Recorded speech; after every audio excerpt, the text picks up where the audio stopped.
নমস্কার বন্ধুরা, আজকের রেসিপিতে দেখাবো এগ মালাই মশালা।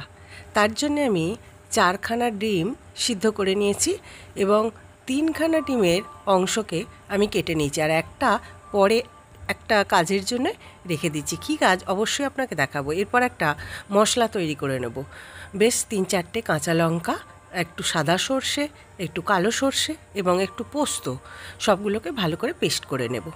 এবার সর্ষের তেলেতে ওই কেটে রাখা ডিমগুলো খুবই হালকা করে একটু ভেজে নেব, যাতে কুসুমগুলো খুলে না যায়। তুলে নেব।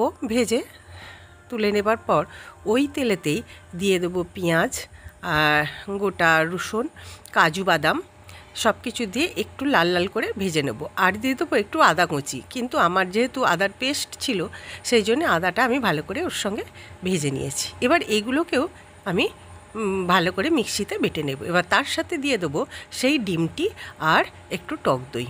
ভালো করে পেস্ট করে নিয়েছি। পেস্টটা খুব সুন্দর তৈরি হয়ে গেছে, দেখুন।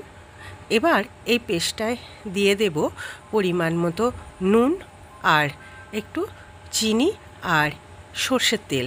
সর্ষের তেলটা একটু পরে দেব, তার আগে দিয়ে দেবো ডিমগুলো দিয়েছি। বেশ ডুবু ডুবু দেখতে হয়েছে, দেখতেও সুন্দর হয়েছে, দেখুন।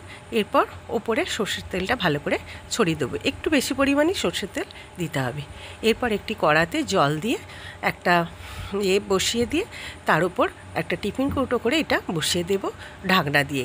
বেশ 10 থেকে 20 মিনিট পর দেখুন রেডি হয়ে গেছে আমাদের এগ মালাই মশালা।